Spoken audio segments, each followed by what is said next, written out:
नमस्कार बच्चों, आप सभी का स्वागत है। मैं हूं पंकज। आज की इस वीडियो में हम पढ़ेंगे लाख की चूड़ियों के भाग 4 को। आइए शुरू करते हैं। यहाँ पर है बच्चों, जब बहुत दिनों के बाद लेखक गांव आया तब बदलू और लेखक के बीच जो बातचीत हुई उसी को हम इस कार्यपत्रक में पढ़ेंगे और नीचे दिए गए प्रश्नों के उत्तर लिखने का प्रयास करेंगे।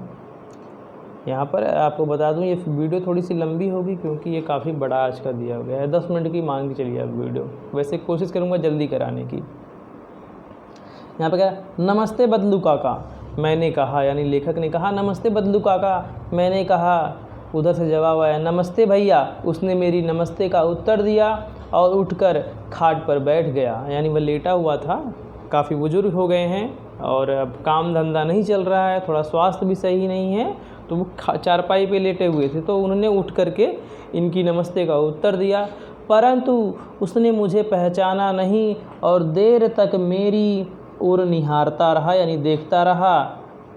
तो फिर लेखक समझ गया कि मुझे पहचान नहीं रहे हैं।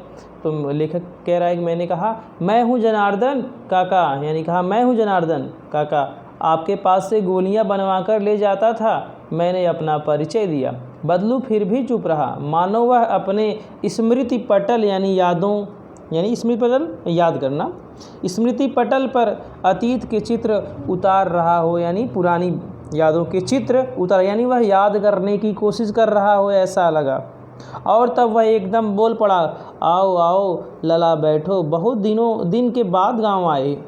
हाँ, इधर आना नहीं हो सका काका, मैंने चारपाई पर बैठते हुए उत्तर दिया। कुछ देर फिर शांति रही। मैंने इधर उधर दृष्टि दौड़ाई, न तो मुझे उसकी मचिया ही नज़र आई, यानी जिस पर वह बैठकर काम कर, न ही भट्ठी आजकल काम नहीं करते काका। मैंने पूछा, नहीं लला, काम तो कई साल से बंद है। मेरी बनाई हुई चूड़ियाँ कोई पूछे तब तो गांव में कांच का प्रचार हो गया है। वह कुछ देर चुप रहा, यानी बदलू चुप रहा, फिर बोला, मशीनी युग है न लला, यानी मशीनें आ गई हैं अब तो। आजकल सब काम मशीन से होता है, खेत भी मशीन से जोते जाते हैं, और फिर जो सुंदरता कांच की चूड़ियों में होती है लाख में कहाँ संभव है, यानी लाख की चूड़ियों में संभव नहीं है। लेकिन कांच बड़ा खतरनाक होता है, बड़ी जल्दी टूट जाता है। मैंने कहा, नाजुक तो फिर होता ही है लला, हाँ, बड़ी जल्दी टूट जाता है। मैंने कहा, फिर उसने कहा बंधु, नाजुक तो फिर होता ही है लला। कहते कहते उसे खांसी आ गई और वह देर तक खांसता रहा। मुझे लगा उसे दमा है। अवस्था के साथ साथ उसका शरीर ढल चुका था। उसके हाथों पर और माथे पर नसें उभर आई थी। जैसे बुजुर्ग व्यक्ति होते हैं ना, थोड़ा सा नसें उभर आ जाती हैं जब वो उनका शरीर ढल जाता है। जाने कैसे उसने मेरी शंका भांप ली और बोला, दमा नहीं है, मुझे फसली खांसी है। यही 1-2 महीने से आ रही है, यानी सीजन की खांसी है। 10-15 दिन में ठीक हो जाएगी। मैं चुप रहा। मुझे लगा उसके अंदर कोई बहुत बड़ी व्यथा छिपी है। मैं देर तक सोचता रहा कि मशीन युग ने कितने हाथ काट दिए। व्यथा यानी दुख, काट दिए। कुछ देर फिर शांति रही, यानी कोई बातचीत नहीं हुई। कुछ देर फिर शांति रही जो मुझे अच्छी नहीं लगी।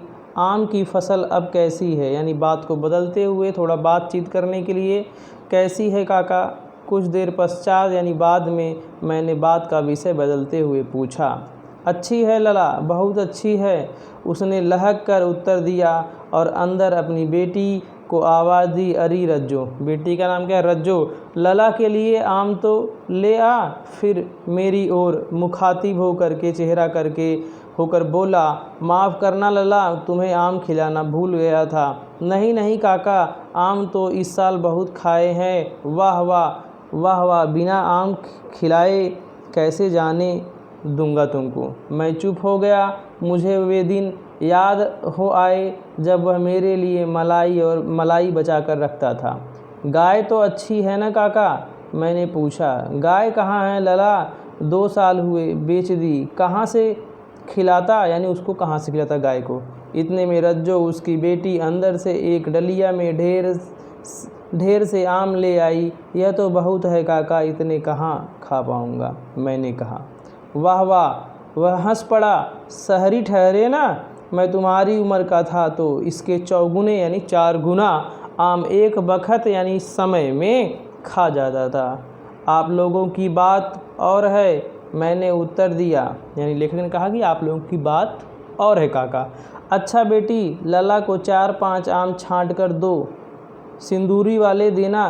देख लला कैसे हैं, सिंदूरी आम की प्रजाति है। इसी साल यह पेड़ तैयार हुआ है। रज्जो ने 4-5 आम अंजुली में लेकर मेरी ओर बढ़ा दिए। आम लेने के लिए मैंने हाथ बढ़ाया तो मेरी निगाह एक क्षण के लिए उसके हाथों पर ठिठक गई, यानी रुक गई। किसकी? रज्जो की कलाई पर, हाथों पर। गोरी गोरी कलाइयों पर लाख की चूड़ियाँ बहुत ही फब रही थी, सुंदर लग रही थी। बदलू ने मेरी दृष्टि देख ली और बोल पड़ा, यही आखिरी जोड़ा बनाया था जमींदार साहब की बेटी के विवाह पर। यानी विवाह के लिए 10 आने से मुझको दे रहे थे, यानी उस चूड़ी के 10 आने दे रहे थे, मैंने जोड़ा नहीं दिया। यानी यहाँ पर बदलू ने अपने सिद्धांतों से कोई समझौता नहीं किया। इतनी गरीबी है फिर भी चाहती तो बेच देते, लेकिन उन्होंने कहा मैं अपनी चूड़ियों को कम दाम पर नहीं बेचूंगा। कहा शहर से ले आओ। मैंने आम ले लिए और खा कर थोड़ी देर पश्चात चला आया, यानी थोड़ी देर बाद चला आया। मुझे प्रसन्नता हुई कि बदलू ने हार कर भी हार नहीं मानी थी। उसका व्यक्तित्व कांच की चूड़ियों जैसा न था कि आसानी से टूट जाता। ये आपका गद्यांश हो गया। अब आइए इसके प्रश्नों की बात करें। ये पहला प्रश्न है, बदलू के मन में ऐसी कौन सी व्यथा थी जो लेखक से छिपी न रह सकी। इसका आंसर देखते हैं। इसका आंसर देखें, यहाँ पर है, मशीनी युग के आने से बदलू का काम धंधा बंद हो गया था। अब लाख की चूड़ियों की कोई पूछ नहीं थी, जिससे बदलू के आर्थिक हालात बहुत ख़राब हो गए थे। यहाँ थे कर लेना, हो गए थे। बदलू यही सारी बातें सोचकर दुखी रहता था। बदलू के अंदर की यह व्यथा यानी दुख कष्ट लेखक से छिपी न रह सकी। प्रश्न 2 देखें, मशीनी युग से बदलू के जीवन में क्या। मशीनी युग से बदलू के जीवन में यह बदलाव आया कि बदलू का व्यवसाय बंद हो गया, वह बेरोजगार हो गया। काम न करने से उसका शरीर भी ढल गया। अब वह बीमार और चिंतित रहने लगा। यहाँ तक ये नहीं है, ठीक है। अगले प्रश्न की तरफ चलते हैं। प्रश्न 3 है, मशीनों के आने से हमारे जीवन में क्या बदलाव आए हैं। मशीनों से होने वाली 2 हानियाँ और 2 लाभों के बारे में बताइए। इसका आंसर है तीसरे का, यहाँ से, मशीनों से हमारा जीवन सरल हो गया है। जिस कार्य को करने में पहले अधिक पैसा और समय लगता था, अब वह काम कम पैसे और कम समय में पूरा हो जाता है। मशीनी युग के 2 लाभ व 2 हानियाँ निम्नलिखित है। पहले हम लाभ की 2 बात कर लेते, फिर 2 हानियाँ। एक मशीन हजारों आदमियों का काम अकेले कर सकती है, जिससे समय और पैसे की बचत होती है। दूसरा लाभ, मशीन से कम समय में अधिक उत्पादन होता है। हानियों की बात करते हैं। मशीनों के आने से बेरोजगारी की समस्या बढ़ गई है। दूसरी हानि, मशीनों के आने से कारीगरों की कद्र कम हो गई। यहाँ पर करने यहाँ मिस हो गया है। मशीनों के आने से कारीगरों की कद्र कम हो गई है। आप यहाँ से यहाँ की कद्र कम हो गई है, यहाँ से गलती से यहाँ हो गया ये, ठीक है। मशीनों के आने से कारीगरों की कद्र कम हो गई है। प्रश्न 4 बात करते हैं, बदलू ने हार कर भी हार नहीं मानी, यह लेखक को कैसे पता चला। जब जमींदार साहब चूड़ियों के बदले 10 आने दे रहे थे तो बदलू ने मना कर दिया। उसने अपने सिद्धांतों से समझौता नहीं किया। उसने अपनी चूड़ियों को कम दाम पर नहीं बेचा। इन सभी बातों से पता चलता है कि बदलू ने हार करके भी हार नहीं मानी, ठीक है। यहाँ पर जो है ये वाला तीसरा प्रश्न जो है, तीसरे का आंसर जो था, मशीनों के आने से हटा देना, कारीगरों की कद्र कम हो गई है, इतना कर लेना आप, थोड़ा सा ये मिस हो गया पता नहीं कैसे। थैंक यू बच्चों, मिलते हैं नेक्स्ट वीडियो में, तब तक के लिए बाय।